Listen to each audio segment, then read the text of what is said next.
Hi there, Irene Kirkendall here again, and we are going to move on to the third performer's tool, imagination.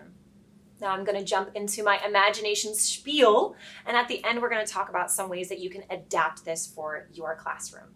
Here we go. All right, our third performer's tool starts with the letter I. Can you hold up your pinky like this? Excellent, you are making the letter I. Now, this performer's tool is a super secret, awesome part of your brain that you use to play pretend. We call it our imagination. Imagination. Excellent. Do you guys have imaginations? You do? Oh, thank goodness. If you have an imagination, let me see you hold up two pinkies like this, like you're sipping on fancy tea. Swirl them around your ears like this and say, imagination. Let's say it again. Imagination. Yes, let's make sure we're all doing the motion and saying it at the same time. Here we go. Imagination. Excellent. Now, something that you may not know is that everybody has an imagination button on the top of their head. And when you reach up with your hand and turn on your imagination button, it makes a sound. Do you guys want to hear what mine sounds like? You do? Okay. You have to be very, very quiet. Here we go.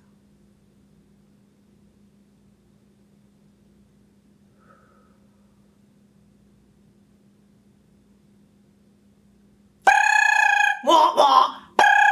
Wah, wah, wah, wah, wah, wah. Wah, wah. Oh my goodness. My imagination button is really, really excited. Do you guys want to hear that again? Okay, again, you've got to be very, very quiet. Here we go.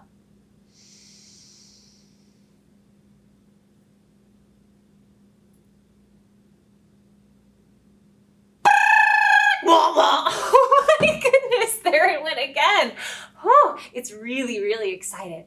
Now, I want to hear what your imaginations sound like. So when I count to 3, but not before I count to 3, I want you to reach up with your hand, find your imagination button, turn it on, and I want to hear whatever sound it makes. It could beep, beep, beep. It could gong. It could meow like a cat. It could quack like a duck. Any sound you want.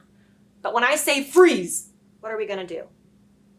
We're going to freeze our bodies and our voices. Are you guys ready?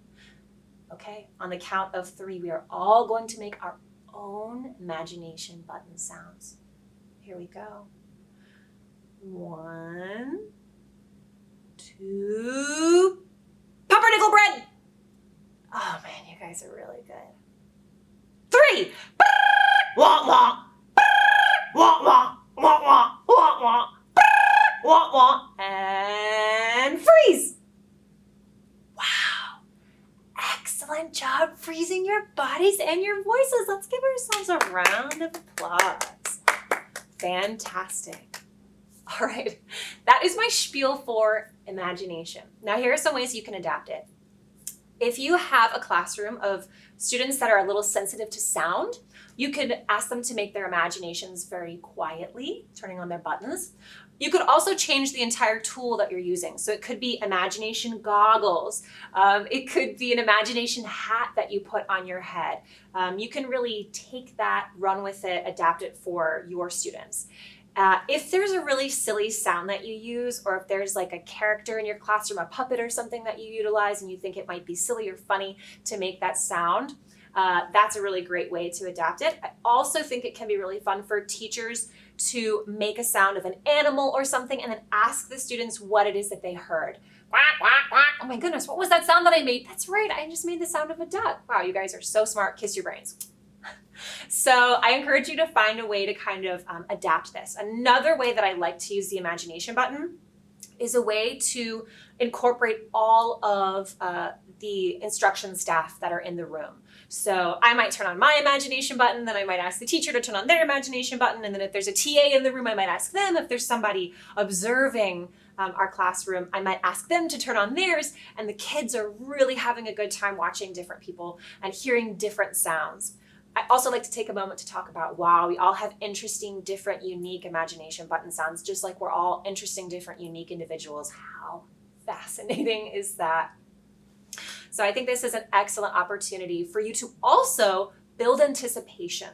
So whenever you're turning on your imagination button, even if this becomes a routine and they're waiting to see what yours is going to sound like today, you could make it the same sound every time, or you could change it every time to keep them on their toes. Really taking your time, reaching up and turning on that imagination button just to help them buy into this idea and to feel that anticipation together as a group, to be really, really excited to get to turn on their imagination buttons as well. All right, that is my spiel for imagination, and I will see you in the next video.